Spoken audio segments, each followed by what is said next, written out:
राम राम जी सभी को। जय श्री राम। आज एक विशेष बात के लिए मैंने अभी लाइव ये चालू किया है। सबसे पहले तो जो अभी हमारे पंच दिवसीय जिन्हें हम पर्व कहते हैं, धनतेरस गई, छोटी दीपावली नरक चतुर्दशी गई, दीपावली महापर्व गया और गोवर्धन पूजा कल समापन हुई। उसकी आप सभी को पुनः हार्दिक शुभकामनाएं और मुझे आशा है आप सभी की ये सभी पर्व बहुत अच्छे से मने होंगे। और आज है भैया दूज। सबसे पहले तो आपको सभी को भैया दूज की हार्दिक शुभकामनाएं। आज लाइव मैंने एक विशेष बात के लिए रखा क्योंकि प्रेरणा हुई, भगवान ने भी कहा, तो हमने कहा चलो इस बार एक लाइव ले लेते हैं। देखो, जिस विशेष बात के लिए अभी मैं लाइव आ रहा हूं ना, उससे पहले मैं एक छोटी सी विनती जरूर करना चाहूँगा कि हम अक्सर ये देख रहे हैं, मैं भी बहुत सारी रील देखता हूँ आजकल इंटरनेट पर, बहुत सारे उपाय, रेमेडी और न जाने क्या क्या किस किस किस्म की चीज़ें चल रही हैं। न्यूमरोलॉजी, फलाना चीज़ें, रेमेडी के नाम पर कौन कौन कैसे कैसे लोग कैसी कैसी वीडियो बना रहे हैं, पॉडकास्ट बना रहे हैं और दावा इतना ज़बरदस्त करते हैं, इतने तरीके से कर रहे हैं कि हर आम इंसान, क्योंकि मनुष्य जीवन है, इसमें सुख भी है, दुख भी है, नित्य कष्ट भी हैं, सब कुछ है, संघर्ष भी है। थोड़ा आंखें कमज़ोर अब महसूस होती हैं तो चश्मा लगा ही लेता हूँ, न दिख नहीं रहा। तो ये सब कुछ मिला जुला होता है, प्रारब्ध है हमारे जीवन के।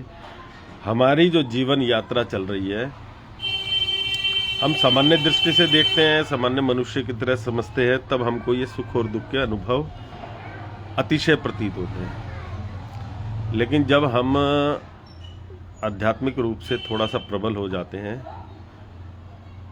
और समझने लगते हैं जीवन को और जीवन की क्रियाओं को, ईश्वर की रचना को समझने लगते हैं, तब हम पाते हैं कि हम केवल एक साधन है, जीवन यात्रा पर है, अनंत की यात्रा है और अच्छे बुरे कर्म के साथ हमारे कर्म के प्रारब्ध भी हैं, जो हम अक्सर महान संतों से, हमारे ऋषियों से सुनते हैं। सामान्य तौर पर तो हमारे मंदिरों में पंडितक भी ये सब बात बताते हैं, लेकिन उनका प्रभाव इसलिए नहीं होता क्योंकि पीछे तपश्चर्या की थोड़ी सी बात रह जाती है कि एक अच्छी बात को सामान्य व्यक्ति ने कही तो उसका प्रभाव कितना है, और महान संतों ने कही तो उसका प्रभाव अधिक पड़ता है। वो एक अलग बात है। लेकिन मैं बस ये कहना चाह रहा था कि यदि अपना सत्यता में भला चाहते हैं हम सभी, और भले के साथ हमारा बुरा ना हो, तो मैं तो यही निवेदन देखो भैया करूंगा आप सभी से कि ये जितनी भी प्रकार की रील्स इंस्टा पे, यूट्यूब पे या फेसबुक पर चलती हैं, ये करने से, वो करने से, ये रेमेडी, वो रेमेडी, ये तंत्र, वो तंत्र, 100 में से 100 बात आपको बता देता हूँ, कुछ नहीं होने वाला। नहीं होता, नहीं होता, नहीं होता। होता है, तंत्र में विद्याएं हैं, मंत्र में विद्याएं हैं, लेकिन ये जितने लोग बता रहे हैं सब पाखंडी है। एक पैसे की मैं पूरे दावे से आपको कहता हूं, क्योंकि अब क्योंकि तो बात छोड़ देते हैं, सब पाखंडी जीरो हैं, किसी को नहीं पता। केवल पॉडकास्ट में बैठ जाने से, ऐसे वस्त्र पहन लेने से, तिलक छापा लगाने से, 4 मालाएं पहनने से कुछ नहीं हो रहा भैया, कुछ नहीं हो रहा। तंत्र में हैं, सिद्धियां हैं। सत्य बात यह है कि जिनके पास सिद्धि आ जाती हैं, जो सत्यता में योग से या ज्ञान से या गुरु कृपाओं से जिनको कुछ प्राप्त हो जाता है, और वो जब ईश्वर की रचना को समझते हैं, सिद्धियां उनके पास होती है, तो वो कभी भी परमात्मा की रची सृष्टि में खलल नहीं डालते कि ये चूरण चटनी लो, ये 4 चीजें करो और तुम्हारा भला हो जाएगा। अगर ऐसा होने लग जाए ना, तो सत्य बात यह है कि पूरी पृथ्वी का संतुलन ही बिगड़ जाएगा। भगवान की सारी योजना रचना सब ध्वस्त कर देंगे ये लोग, अगर ये इतने पावरफुल होते तो। जिनके पास, जिन महात्माओं के पास सिद्धियां हैं, और जो देखो, मैं ये जरूर आवश्यक आपको यहाँ कहूँगा कि आपके प्रारब्ध को काटने की क्षमता केवल 2 ही जनों में होती है, या तो ईश्वर में है अथवा सिद्ध संतों में है।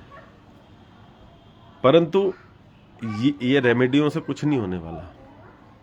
अगर संत की कृपा भी होगी तो केवल व्यक्तिगत आपके ऊपर होगी। जब जब आप उनके सानिध्य में पहुंचते हैं, आप उनके दर्शन करते हैं, उनकी कृपा हो जाए, वो अपने मन से संकल्प करते हैं, तो आपका भला होगा। इंटरनेट पे बैठ के भला नहीं होगा कि एक साथ पूरी पृथ्वी का भला कर देंगे, या ये मंत्र कर लो है।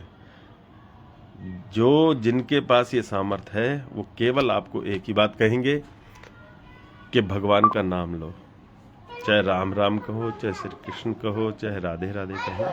वो आपको नाम जप के लिए प्रेरित करेंगे, वो आपको रामायण पढ़ने के लिए प्रेरित करेंगे, वो गीता जी पढ़ने के लिए प्रेरित करेंगे।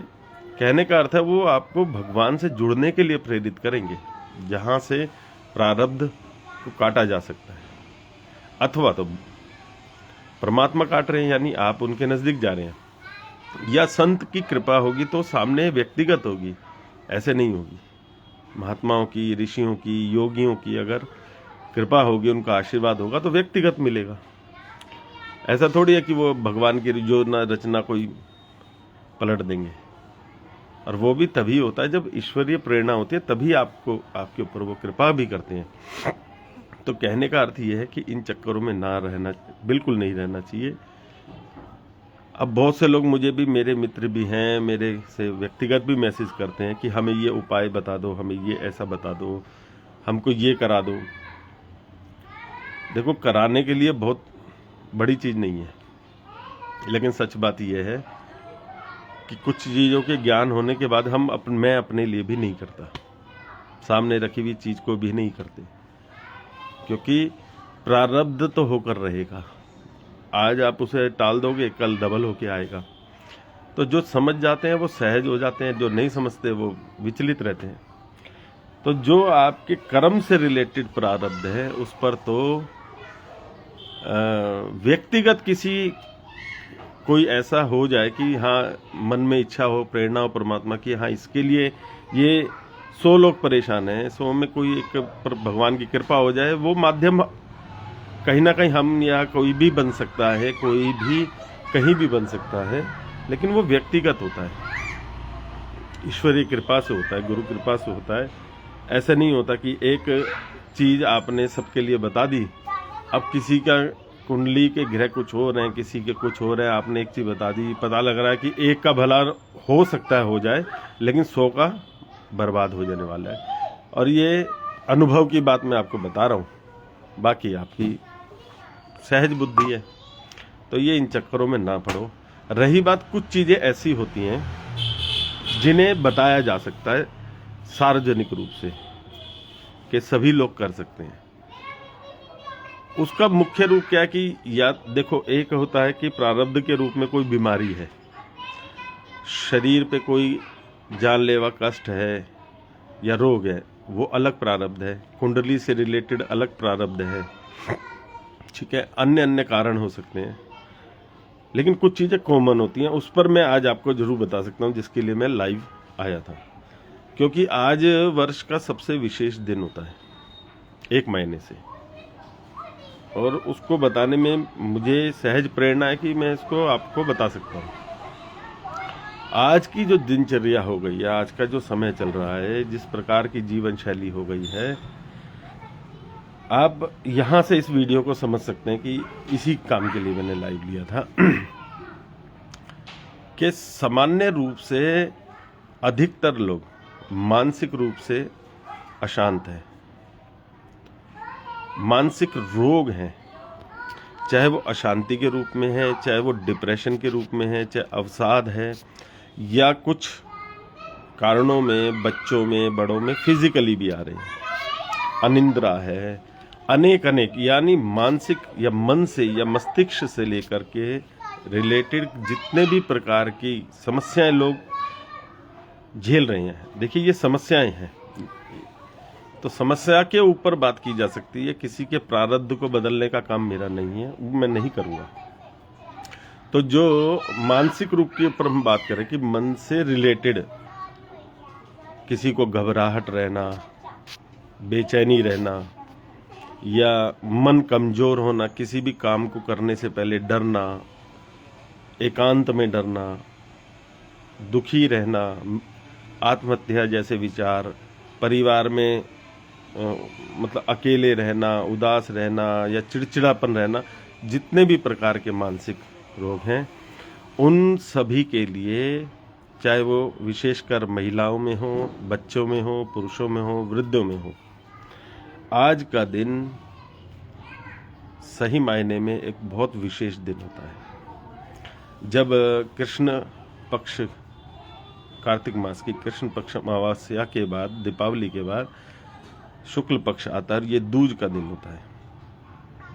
तो ऐसे सभी लोगों को एक काम अवश्य करना चाहिए कि आज रात्रि को जब चंद्र उदय होता है, चंद्र उदय से एक पहर तक, अर्थात आप ये मान के चलें कि लगभग 6:30 बजे से लेकर और 9:30 10 बजे तक आपको मैं एक विशेष उपाय बताता हूँ। और ये 10 महाविद्याएं जो हम कहते हैं, हमारे आगम निगम जो शास्त्र कहते हैं, आगम में 10 महाविद्याएं जो हमारी हैं, काली, तारा, भुवनेश्वरी, ये सब उन्हीं 10 विद्याओं में से हमारी जो तीसरी महाविद्या है उनका एक तंत्र प्रयोग है, वो मैं आपको बताता हूँ। और ऐसा तंत्र प्रयोग है जो सात्विक तंत्र प्रयोग है, इसलिए मैं बता रहा हूँ। सात्विक का अर्थात ये है कि व्यक्ति के स्वयं से रिलेटेड है, उसका ना किसी पर कोई दुष्प्रभाव होने वाला है, स्वयं पे भी नहीं, दूसरे पे भी। इसलिए ये बात मैंने चर्चा, इसको मैं ले लेता हूँ। तो आपको करना क्या है, आज 6:30 बजे से 9:30 10 बजे तक आप ये मान के चलें, एक पहर, प्रथम पहर जब चंद्रोदय होता है, तो जो चंद्रमा के आपको दर्शन करने हैं। अच्छा, जो लोग विशेष मानसिक रूप से कहीं ना कहीं पीड़ित रहते हैं, उन्हें हर शुक्ल पक्ष की दूज के चांद को अवश्य देखना चाहिए। दूसरा, जिनके ऊपर काल सर्प दोष का भी प्रभाव है, चाहे उन्होंने पूजा शांत करा ली है, नहीं करा लिया है, फिर भी हर महीने की दूज का चांद को आपको दर्शन करना चाहिए। तो ये तो एक सामान्य प्रक्रिया हो गई। आज के लिए विशेष ये है कि जो मानसिक रूप से है, उनको चांदी के किसी बर्तन में, चाहे वो लुटिया हो, चाहे ग्लास हो, चाहे कुछ हो, उसमें दूध लेना है और चंद्रमा को आपको आज अर्घ देना है उस दूध से। और किधर देना है, पश्चिम दिशा की तरफ मुख करके, पश्चिम दिशा में मुख करके आपको चंद्रमा को अर्घ देना है। अर्घ देकर आपको 1 घड़ी, वैसे इसका जो विधान है 2 घड़ी का है, नहीं तो 1 घड़ी कम से कम। अब घड़ी का क्या हिसाब है कि 24 मिनट को 1 घड़ी कहते हैं और 48 मिनट 2 घड़ी। तो 2 घड़ी आपको ये कार्य करना है, नहीं संभव हो रहा तो 1 घड़ी। अब यहाँ पे इसका तंत्र प्रयोग है। तंत्र प्रयोग ये है कि आपको अपनी छत पर या किसी भी ऐसे स्थान पर जहाँ से आपको चंद्रमा के दर्शन हो रहे हैं, आप आसन लगा के बैठ जाइए। 2 दीपक आपने लेने हैं, एक सरसों के तेल का और एक तिल के तेल का। पश्चिम दिशा की तरफ मुंह करके आप दोनों दीपक जलाएं। दीपक जला करके आपको किसी चांदी के गिलास में जल भर लेना है। अगर चांदी का गिलास आपके पास नहीं है, जल नहीं भर पा रहे हैं चांदी के गिलास में, तो कोई बात नहीं, आप किसी भी पात्र में जल भरें और उसमें चांदी की कोई भी वस्तु आप डाल दें, चाहे वो कोई छड़ी हो, अंगूठी हो, सिक्का हो, आप वो जल में डाल दीजिए।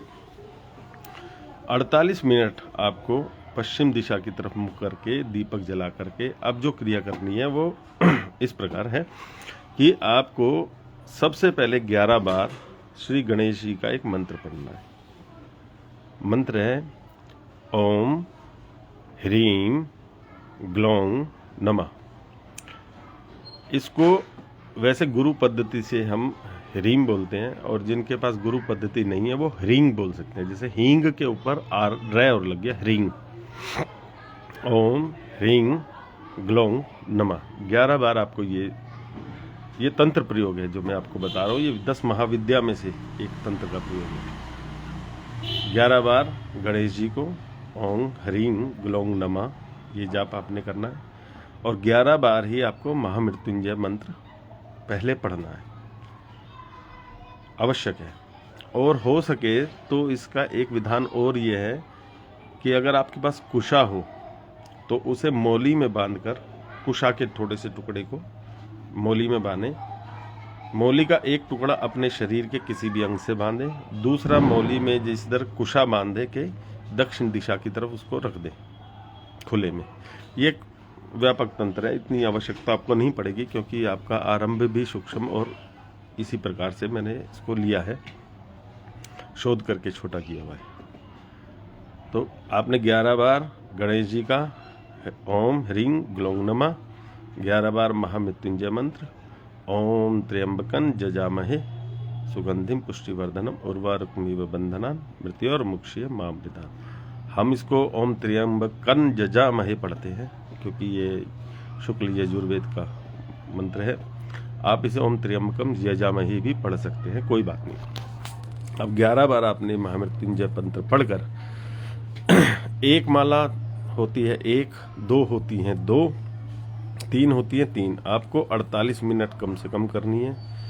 48 मिनट 2 घड़ी अथवा कम से कम 1 घड़ी 24 मिनट।